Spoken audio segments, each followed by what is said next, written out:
오픈AI에서 첫 번째 AI 에이전트 오퍼레이터를 출시했습니다. 이 오퍼레이터는 컴퓨터 유징 에이전트라는 새로운 모델을 활용해서 텍스트 프롬프트로 웹브라우저를 조작할 수 있는 AI 에이전트인데요. 여기서 크와 컴퓨터 유징 에이전트는 GPT-4의 비전 기능과 강화학습 기반의 리즈닝 어빌리티를 결합해서 컴퓨터 화면을 잘 조작할 수 있게 트레이닝한 모델입니다. 구체적으로는 이렇게 텍스트와 브라우저 화면에 대한 스크린샷을 제공해주고 진행해야 되는 액션을 결정하고 그 액션을 취한 다음에 다시 브라우저에 대한 스크린샷과 텍스트를 제공해줘서 그 다음 액션을 또 결정하고 하는 식으로 반복문을 돌면서 최종적으로 원하는 작업을 수행하는 모델입니다. 이런 방식을 채택해서 기존의 컴퓨터나 웹브라우저 사용 모델들보다 더 뛰어난 벤치마크 스코어를 기록했다고 하는데요. 그래서 오늘은 실제로 이 오퍼레이터가 업무 생산성을 높여주는데 활용될 수 있는지 테스트해보고 마지막에 유료로 활용해볼 만한지 제 생각도 얘기해보도록 하겠습니다. 그럼 바로 시작하겠습니다. 참고로 이 오퍼레이터는 아직 리서치 프리뷰 버전이라서 현재 미국에서만 프로 버전 사용자들에게 제한적으로 오픈을 해준 상황인데요. 저처럼 지금 당장 테스트를 해보고 싶으시면 먼저 프로 버전 월 $200짜리 구독을 해주셔야 되고요. 그 다음에 VPN 사용하셔서 미국 IP 주소로 바꿔주셔야 테스트를 해보실 수가 있습니다. 근데 아무래도 아직 프리뷰인데 $200의 VPN까지 써가지고 테스트를 하기에는 좀 부담스러우실 수 있죠. 그래서 바로 구독하시기보다는 이 영상을 통해서 오퍼레이터 성능이 어떤지 먼저 확인해 보시면 좋을 것 같습니다. 여러분은 이 챗GPT 오퍼레이터가 웹브라우저를 나 대신 사용할 수 있다고 하면 어떤 업무를 시켜보고 싶으신가요? 저는 가장 먼저 생각했던 유즈 케이스는 리서치 같은 거 할 때 자료 수집을 나 대신 먼저 해서 내가 확인하기 좋게 가공을 해주면 좋겠다 이런 생각을 했었는데요. 물론 이런 자료 수집 과정을 웹 스크래핑 같은 거 하실 수 있으면 코드를 활용해서 자료를 다운로드 받으실 수도 있겠지만 코딩이 익숙치 않으시면 활용하기 좀 어려우실 수 있죠. 그래서 과연 오퍼레이터에 텍스트 프롬프트를 쓰는 것만으로 자료 수집을 자동화 해줄 수 있는지 한번 테스트 해보도록 하겠습니다. 네, 첫 번째 프롬프트를 이렇게 넣어봤고요. 일단 이게 지금 미국에서밖에 서비스를 하지 않기 때문에 아무래도 영어로 프롬프트를 넣어야 제대로 작동을 할 것 같아서 제가 영어로 작성을 했고요. 여기 살펴보시면 먼저 첫 번째로 저는 이 세만틱스 컬러라는 논문을 검색할 수 있는 사이트에 접속하라고 요청을 할 거고요. 그 다음에 AI 관련해서 서치를 하고 필터를 어떤 거를 설정해줘야 될지를 다 지정을 해줬습니다. Field of Study는 컴퓨터 사이언스, Date Range는 Last 5 Years, Has PDF는 이제 PDF가 있는지를 체크를 해라. 그리고 Sort By는 Citation Count로 해서 그 인용이 많이 된 거 순으로 정렬을 해줘라 라는 얘기를 했고요. 그 다음에 탑 3 페이퍼들을 찾아서 다운로드하고 그 다운로드한 걸 구글 드라이브에 넣어줘라. 그리고 넣을 때 AI 페이퍼라는 디렉토리가 있으니까 그 디렉토리에다가 업로드를 해줘라 라고 지정을 해줬고요. 그 다음에 노트북 LM에 들어가서 새로운 노트북을 열고 거기에 네가 다운받은 PDF를 업로드 시킨 다음에 팟캐스트 오디오 파일을 만들 수 있잖아요. 그래서 그 오디오 파일을 제너레이트 한 다음에 다운로드 받아서 그것도 구글 드라이브에 알아서 좀 정리를 해줘라 이렇게 요청을 할 겁니다. 그래서 그렇게 프롬프트를 넣었고요. 요거를 한번 돌려보도록 하겠습니다. 요 프롬프트는 제가 참고하실 수 있도록 영상 설명란에 넣어드리도록 할 테니까요. 나중에 궁금하신 분들은 참고해보시면 좋을 것 같습니다. 실행을 해보도록 할게요.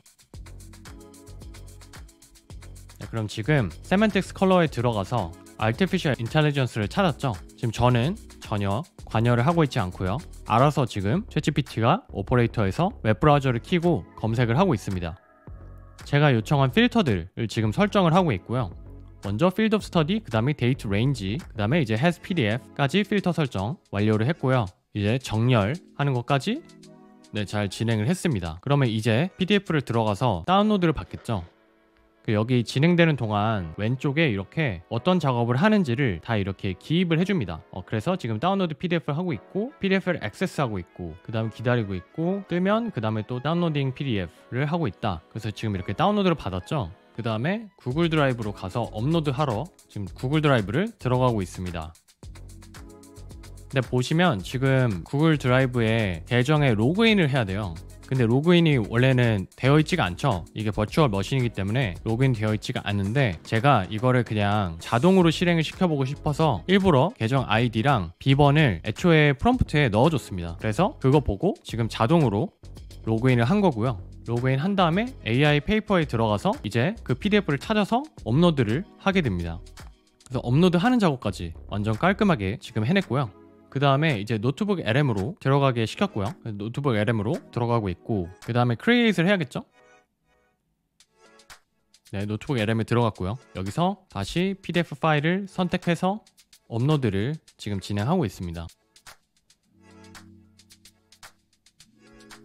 근데 지금 너무 성급하네요. 이게 업로드 되는데 시간이 좀 필요한데 조금 성급하게 했지만 이제 업로드가 됐기 때문에 아마 키포인트를 뽑아줄 거고요. 그러면 이제 오디오도 아마 제너레이트를 하겠죠? 네, 이제 오디오 버튼 눌러서 제너레이트를 하기 시작했습니다. 지금까지는 얼추 잘 실행을 해주는 것 같아요. 지금 제가 아무것도 관여를 하지 않았고요. 완전 자동으로 모든 거를 지금 오퍼레이터가 해주고 있습니다. 이 작업이 이제 좀 까다로운 게 이게 오디오가 제너레이트 되는데 시간이 좀 걸리거든요. 그래서 그거를 기다렸다가 팟캐스트 파일을 다운로드를 해줘야 되는데 지금 보면 PDF를 다시 업로드를 시키고 있네요. 이게 아무래도 시간이 너무 오래 걸리다 보니까 뭔가 오류가 있다고 판단하고 다시 PDF를 업로드하는 것 같습니다. 근데 사실은 그게 문제가 아니죠. 그래서 아직은 이렇게 오퍼레이터가 상황을 다 인지를 하고 이렇게 판단을 하는 거는 좀 부족한 것 같습니다. 어쨌든 여기 왼쪽에 보시면 지금 waiting for audio overview completion 이렇게 계속 기다리고 있다. 그리고 이렇게 브라우저를 리프레시도 해보게 됩니다. 요거는 제가 실제로 프롬프트에 이렇게 적어줬습니다. 아무래도 얘가 얼마나 기다려야 될지 감을 못 잡는 경우가 많아가지고 제가 일부러 어느 정도 기다렸으면 한번 새로 고침을 해봐라 이렇게 프롬프트를 지시를 해줬고요. 그래서 이렇게 가끔씩 리프레시를 하고 있다라고 봐주시면 됩니다. 네, 아직도 생성이 안 됐네요. 좀 더 기다려보도록 하겠습니다.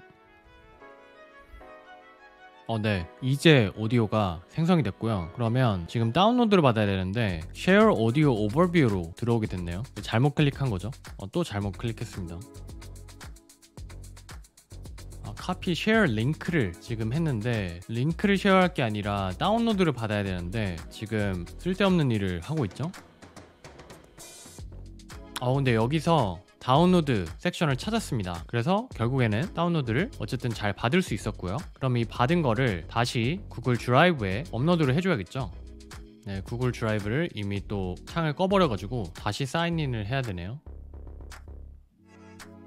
다시 들어가서 AI 페이퍼에 또 들어가야겠죠. 네, AI 페이퍼에 들어왔고요. 그 다음에 파일 업로드에 들어가서 오디오 파일을 선택해서 업로드를 이렇게 해줬습니다.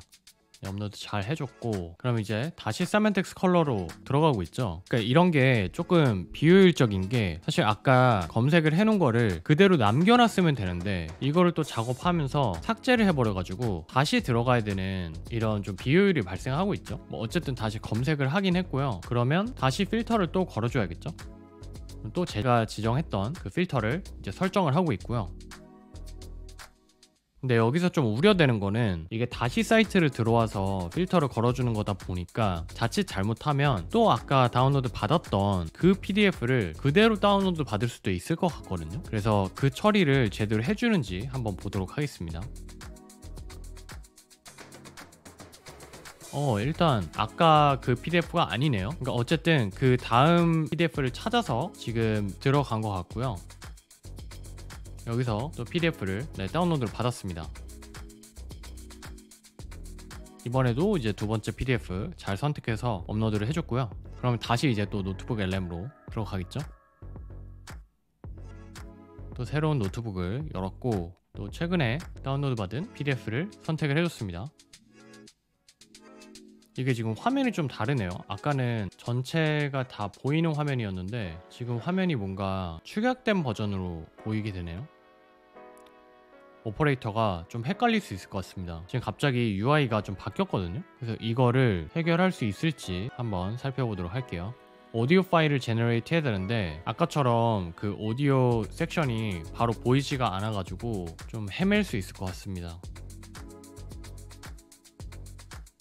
이런 게 아무래도 이 오퍼레이터 리서치 프리뷰의 한계인 것 같아요. 지금 UI가 이 새로운 노트북을 만드니까 조금 다르게 표시가 되고 있거든요. 이게 다르게 표시가 됐을 때 사람 같으면 이거를 이제 오디오를 생성해야 되니까 저 스튜디오 버튼 같은 거 요거를 눌러볼 것 같은데 지금 이 오퍼레이터는 제가 기존에 줬던 프롬프트와 이 스크린샷만 가지고 판단을 하다 보니까 임기응변에 약합니다. 그래서 제가 알려줬던 아직 뜨지 않으면 리프레시를 해봐라 뭐 이런 것들만 하고 여기 있는 뭔가 아이콘들만 눌러보고 이 섹션들을 구분해서 눌러볼 생각을 못 하는 것 같아요. 그래서 지금 계속 무한 반복을 하고 있거든요. 그래서 이거를 만약에 우리가 지금은 테스트하는 과정이다 보니까 직접 쳐다보면서 이걸 보고 있지만, 사실 만약에 내가 이 오퍼레이터를 옆에다가 전혀 상관하지 않고 돌려만 놓고 있었다면 20분 뒤에 업무가 끝난 줄 알고 왔는데 계속 이렇게 돌고만 있다가 뭐 못 찾았습니다 이렇게 끝날 수 있겠죠. 그래서 이런 식으로 어떤 이슈가 발생했을 때 아직은 해결하기보다는 이렇게 루프로 이렇게 계속 무한 반복을 돌면서 삽질만 할 때가 있습니다. 그래서 이럴 때는 도움을 주고 싶으면 여기 이렇게 Take Control이라는 걸 누르시면 이 안에 직접 개입을 하러 들어갈 수가 있거든요.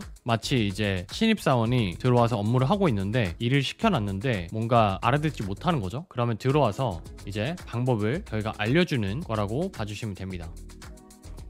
그래서 이렇게 스튜디오로 들어온 다음에 제가 힌트를 줬습니다. 이 스튜디오 클릭을 하니까 오디오 제너레이터 버튼이 있었다 라고 힌트를 한번 줘보겠습니다. 그리고 이거를 만약에 지금 현재로서는 실제로 자동화를 잘 하고 싶으면 이렇게 화면이 뜨면 이제 기존의 프롬프트에서 수정을 좀 해주시면 되겠죠. 뭐 만약에 이렇게 했는데 안 뜨면 스튜디오 섹션 버튼이 있는지를 확인하고 그 버튼을 눌러서 오디오 제너레이션을 해라 이렇게 가이드를 주실 수가 있을 겁니다. 네, 이렇게 가이드를 주니까 다시 제너레이트 버튼을 찾아서 제너레이션을 시켰죠.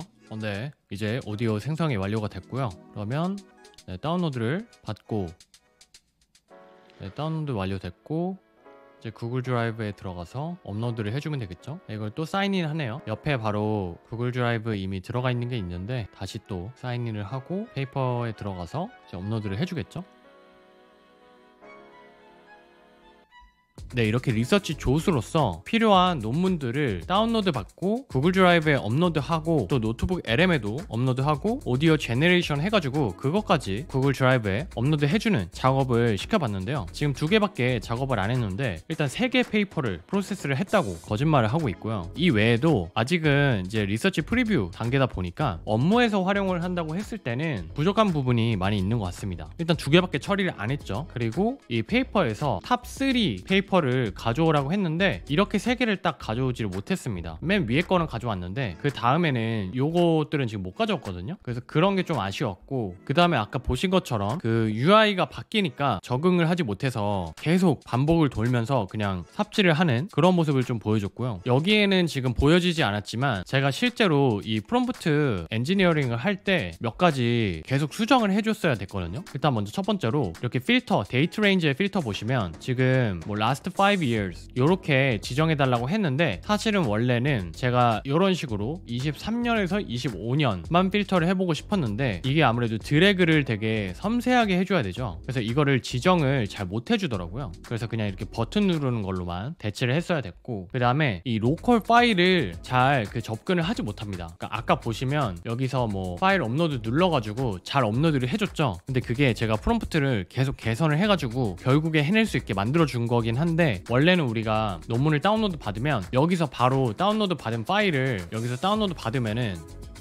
이거 여기서 누르면 바로 이렇게 확인할 수 있잖아요. 근데 오퍼레이터의 버추얼 머신에서는 요게 접근이 안 되거든요. 이거 블럭을 해놨어요. 그래서 뭐 이런 식으로 들어가서 확인을 할 수가 없고 무조건 이 구글 드라이브로 와가지고 파일 업로드를 눌러서 자동으로 그 로컬 파일을 찾을 수 있는 디렉토리를 띄워야 되고요. 그 다음에 거기 안에서도 얘가 파일을 제대로 찾지를 못합니다. 그래서 그 패스도 정확하게 알려주셔야 돼요. 그래야 좀 잘 찾을 수 있거든요. 그래서 그런 식으로 이 로컬 파일 시스템을 접근을 하려면 굉장히 정교한 프롬프트를 해줘야 된다라는 단점이 있었고요. 그다음 마지막으로는 제가 구글 드라이브를 지금 AI 페이퍼 이렇게 놓고 여기다 그냥 다 입력을 하게 시켰는데, 사실 원래는 이거를 다 나눠서 페이퍼별로 폴더 이름도 다 다르게 하고 그 안에다가 넣고 이런 식으로 좀 복잡하게 설계를 하고 싶었어요. 근데 그렇게 프롬프트를 하니까 또 잘 못 알아듣더라고요. 그래서 이게 변수가 너무 많다 보면은 제대로 작업을 못 해주다 보니까 좀 단순화한 부분이 있습니다. 그래서 아직은 복잡한 파일 시스템 구조를 이해하고 작업을 해주지는 못한다라는 거를 확인할 수 있었습니다. 네, 이렇게 리서치 과정에서 자료 수집할 때 도움을 줄 수 있는지 테스트를 한번 해봤고요. 그럼 이제 두 번째로는 단순히 이렇게 파일 다운로드 받고 업로드하는 작업 말고 텍스트 생성도 같이 해줄 수 있는지 테스트를 해보도록 할게요. 그래서 업무를 하다 보면 우리가 이메일을 반복적으로 응대를 해줘야 되는 경우가 있을 수 있잖아요. 그래서 이번에는 이메일 제목이나 그 내용에 광고, 뭐 브랜디드 이런 내용이 들어갔을 때 그런 이메일들만 읽어가지고 이메일 답변 초안을 작성해달라 라고 한번 요청을 해보도록 할게요. 자, 다시 오퍼레이터 새로 하나 켜줬고요. 처음에 1번은 제가 로그인 관련한 정보를 제공을 했고요. 2번부터 보시면 인박스에서 광고나 브랜디드 관련한 키워드가 들어간 메일을 찾고 그 메일들 열어가지고 만약에 이게 광고나 브랜디드 컨텐츠 문의 관련한 거면 답변을 누르고 이메일 드래프트를 해줘라. 그리고 이제 템플릿 같은 거 제공을 해줬고요. 그 다음에 이 작업을 다른 광고 메일이 있으면 계속 반복으로 작업을 해주고 이제 그런 메일이 첫 페이지에 없으면 이제 작업을 완료해라 라고 요청을 했습니다. 그리고 지금 이 오퍼레이터가 원래는 그 질문을 많이 하거든요. 그 질문을 최대한 줄여보고 싶어가지고 그냥 드래프트만 만드는 거고 full authority가 있으니까 물어보지 말고 진행해라. 그리고 한 번 더 강조를 해줬어요. 멈추지 마라. 어차피 그냥 초안만 작성하는 거니까 퍼미션 물어보지 말고 그냥 무조건 해. 이렇게 지정을 해줘봤습니다. 그러면 이것도 한번 실행을 해보도록 할게요. 그러면 지금 테스트 안에 이메일 계정에 일부러 광고나 브랜디드 관련 메일을 2개를 보내놨습니다. 그러면 그 메일들만 접근해서 잘 처리를 해줄 수 있는지 살펴보도록 할게요. 지금 이렇게 Gmail에 접속을 했고요. 네, 첫 번째 이 브랜디드 컨텐츠 협업 문의에 잘 들어왔고요.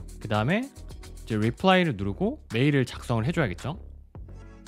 네, 메일을 작성을 해줬는데 아까 보셨는지 모르겠지만 그 답변 텍스트가 좀 제대로 작성이 되지 못했습니다. 이번에도 리플라이 버튼을 눌렀고 이번에도 이메일을 작성을 해놨고 근데 지금 보시면 제가 일부러 이 커서를 이 윈도우 화면 말고 다른 쪽에 놔봤거든요. 그랬더니 이렇게 태스크를 멈추면서 이 메일 데이터는 센시티브한 데이터이기 때문에 다시 진행하려면 여기서 리즘 버튼을 눌러라 이런 식으로 안전장치를 해놨더라고요. 그래서 이게 현재로서는 아쉬운 점이 여기에 항상 그 화면을 활성화해놔야지만 자동으로 작업을 해주게 됩니다. 그러다 보니까 이거 하면서 내가 다른 작업을 하기가 좀 어렵겠죠. 그래서 이메일 관련해서는 그런 제약사항이 있다라는 거 참고하시면 좋을 것 같고요. 지금 이렇게 2개의 이메일 찾았고 드래프트를 해줬다라고 알려줬습니다. 그래서 브랜디드 관련한 것만 잘 찾아서 초안을 작성해주긴 했죠. 근데 내용을 보시면 드래프트의 퀄리티가 아직은 좀 많이 아쉽습니다. 안녕하세요를 하고 싶었을 것 같은데 하악하세요라고 썼고요.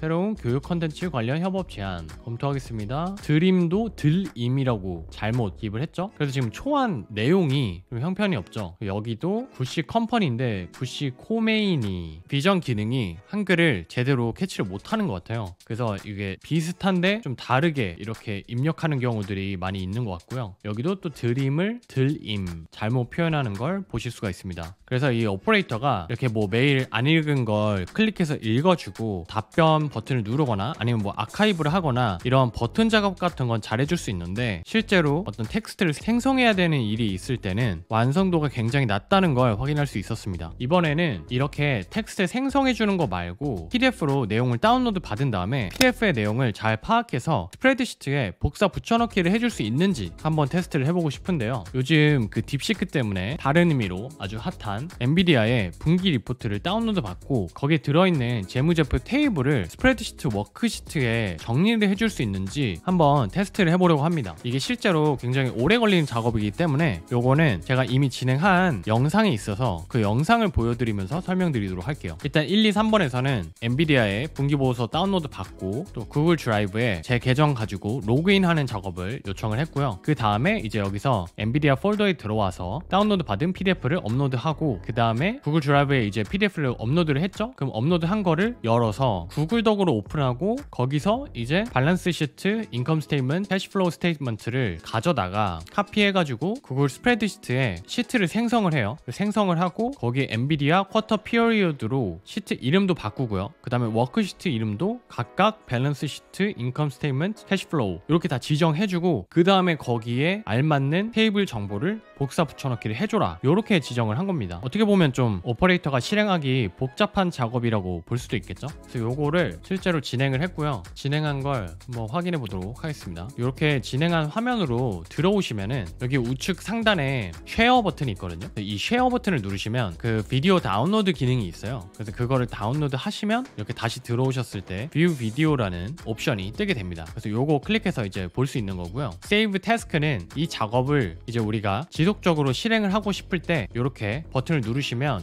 이 작업의 타이틀 그리고 인스트럭션을 어떻게 주고 웹사이트는 어떤 웹사이트를 써야 되는지를 자동으로 먼저 생성을 해줍니다. 이게 우리가 했던 작업을 기반으로 내용을 요약해 주거든요. 그리고 이렇게 접근해야 되는 사이트도 지정을 해주죠. 이런 거 지정해주면 이제 여기서만 딱 작업을 하겠죠. 이거 저장하면 새로 이제 오퍼레이터 실행하실 때 이렇게 밑에 떠 있죠. 그래서 요거 클릭하셔서 바로 반복적으로 실행을 하실 수 있는 거고요. 지금은 이미 작업했던 거 영상을 한번 살펴보도록 하겠습니다.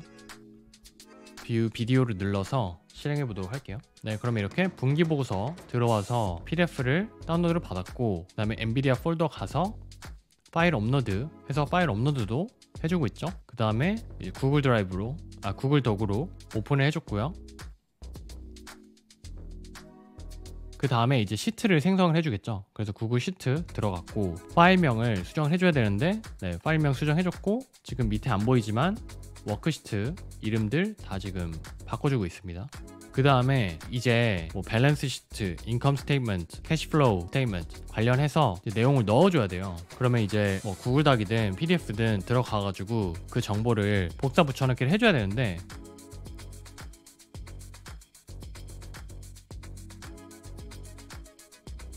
뭔가 되게 헤매고 있죠.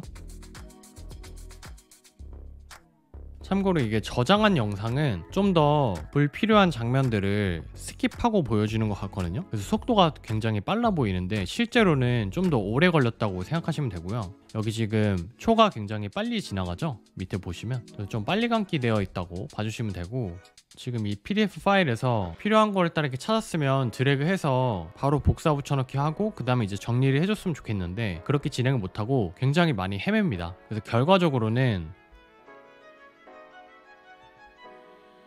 뭐 이렇게 쉐어도 해보고 뭐 별 시도를 다 해보다가 이렇게 뭔가 숫자를 넣긴 넣어줘요. 그리고 이제 다른 시트도 들어와서 숫자를 넣어줍니다. 그래서 이렇게 넣어주고 완료를 하는데, 실제로 제가 시트에서 데이터를 비교해보면 이제 제대로 된 숫자를 넣어주지 못합니다. 그래서 사실상 아직은 텍스트를 가공하는 작업은 제대로 하지 못한다 라고 봐야 할 것 같아요. 네, 오늘은 챗GPT에서 처음 출시한 AI 에이전트 오퍼레이터를 가지고 업무 생산성을 높일 수 있을지 테스트를 진행해 봤는데요. 저는 이번에 이 오퍼레이터 테스트해 보니까 챗GPT 처음 출시했을 때랑 비슷하다는 생각을 했는데요. 처음 챗GPT 써보신 분들은 아시겠지만 답변을 곧잘 잘 해주는 게 신기하긴 했는데 아직 업무에 적용하기에는 한참 멀었다 라는 생각이 들었습니다. 헐루시네이션도 많았고 답변이 그럴싸하긴 하지만 업무에서 활용할 정도의 퀄리티를 보여주지는 못했는데요. 오퍼레이터가 지금 딱 그 수준인 것 같습니다. 오픈AI에서 보여준 비행기 예약하거나 음식 주문하거나 이런 식의 간단한 작업들은 어느 정도 잘 실행할 수 있지만, 막상 업무에서 활용하려고 하면 복잡한 워크플로우를 실행했을 때는 제대로 작동하지 못하거나 중간중간에 개입을 굉장히 많이 해줘야 돼서 사실 아직은 활용성이 많이 떨어지는 것 같습니다. 하지만 챗GPT도 GPT-4.5나 5.1이 출시하면서 업무에서 활용해도 손색이 없을 정도로 업그레이드가 된 것처럼 지금 이 오퍼레이터도 리서치 프리뷰 버전이거든요. 그래서 아직 공식 출시가 된 것도 아니기 때문에 오퍼레이터도 업그레이드가 되면 충분히 활용할 수 있는 영역이 생기지 않을까 싶습니다. 특히 이 오퍼레이터의 API 버전도 출시를 준비하고 있다고 하는데요. 이 오퍼레이터 API가 출시되면 오퍼레이터가 모든 자동화 프로세스를 혼자 실행할 필요가 없게 되고요. 그러면 이제 우리가 메이크 시나리오 같은 거 만든다고 했을 때 다른 모듈들로 이미 다른 자동화 작업들을 다 하고, 뭔가 그 기존의 모듈로 해결하기 어려운 웹브라우저에서 클릭 몇 번 해주거나 여기 정보 뭐 카피해서 붙여넣기 하는 것 같은 그런 작업들만 오퍼레이터를 활용해서 실행하게 하면 전체 자동화 워크플로우를 더 효율적으로 만들 수 있을 거라고 생각합니다. 다만 완성도 높은 서비스로 업그레이드를 하기 위해서는 넘어야 될 리스크도 꽤 있는데요. 가장 먼저 API를 제공하지 않는 서비스들은 이 오퍼레이터가 사람이 아닌데 접근하는 거를 싫어할 수 있죠. 그래서 경우에 따라서는 그런 서비스들이 오퍼레이터를 다 차단을 시켜버릴 수도 있습니다. 근데 만약 사람들이 자동화하고 싶은 서비스들이 다 오퍼레이터로 차단이 되어 있으면 이 오퍼레이터의 가치가 낮아지게 되겠죠. 예를 들면 지금도 오퍼레이터로 유튜브나 쿠팡 같은데 접속을 하시면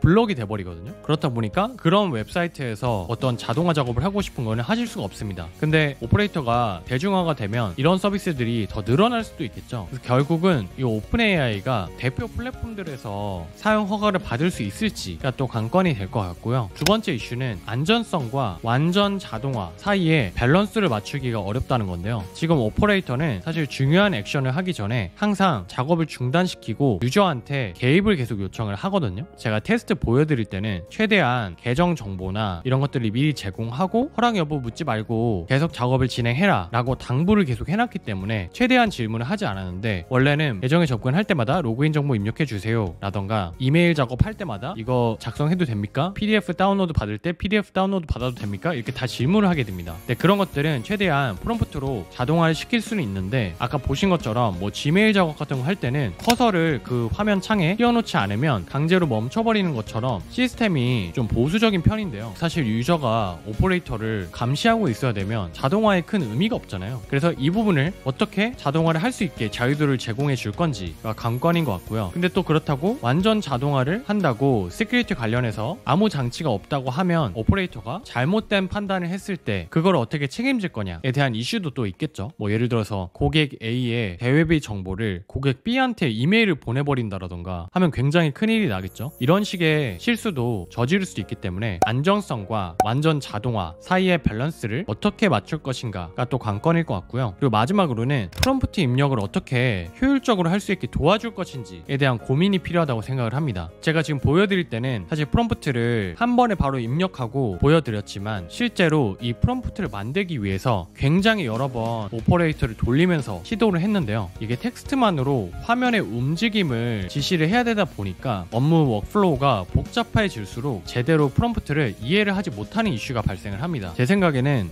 차라리 텍스트로 입력하는 게 아니라 구글 AI 스튜디오처럼 스크린 쉐어를 할 수 있으면 먼저 시연을 해주는 거죠. 이거 어떻게 작업을 해야 되는지를 브라우저로 시연을 해주면 그거를 기반으로 오퍼레이터가 똑같이 따라 하든, 아니면 그 기반으로 텍스트 프롬프트를 챗GPT가 먼저 작성을 해주고 그럼 유저가 그거에다가 이제 수정 보완만 해주면 그거를 기반으로 이제 오퍼레이터를 실행할 수 있게, 그런 식으로 프롬프트를 좀 더 쉽게 작성할 수 있게 도와주는 기능이 필요하다고 생각합니다. 지금은 조금만 복잡도가 들어가도 사실 오퍼레이터가 텍스트 프롬프트의 의도를 정확하게 파악하지 못하기 때문에 굉장히 많이 헤매고 반복 루프를 돌면서 끊임없는 삽질을 하는 경우로 빠지기에 쉽기 때문에 사실 복잡한 업무에서 개입 없이 완벽 자동화를 하기는 거의 불가능에 가깝다는 생각이 들거든요. 그래서 이 프롬프트를 유저가 어떻게 좀 더 쉽게 작성할 수 있게 도와줄 건지가 굉장히 중요한 포인트가 될 거라고 생각합니다. 네, 이렇게 오퍼레이터의 기대 효과와 리스크에 대해서 살펴봤는데요. 여러분은 챗GPT 오퍼레이터가 당장은 아니더라도 앞으로 유용하게 활용될 수 있을 거라고 생각하시나요? 제 생각에는 이 프로 버전에만 제공하기에는 아직 많이 부족한 서비스라는 생각이 들고요. 조금 보완해서 플러스 유저들한테도 배포하고 앞서 말씀드렸던 리스크들을 고려해서 기능을 잘 업데이트하면 그때는 좀 쓸만한 서비스가 될 수 있지 않을까, 그렇게 기대를 해봅니다. 앞으로 오픈 AI가 어떻게 이 오퍼레이터를 더 개선시킬지 저와 같이 지켜보시면 좋을 것 같습니다. 오퍼레이터가 또 유의미한 업데이트를 해서 실제로 업무 생산성에 도움이 될 수준으로 업그레이드가 되면 그때 또 한번 리뷰를 해보도록 하겠습니다. 그럼 저는 또 생산성을 높일 수 있는 시스템을 구축하는 방법을 가지고 찾아뵙도록 할 테니까요. 관심 있으신 분들은 구독과 좋아요, 알림 설정 해주시면 감사하겠습니다. 지금까지 시민개발자 구시였습니다.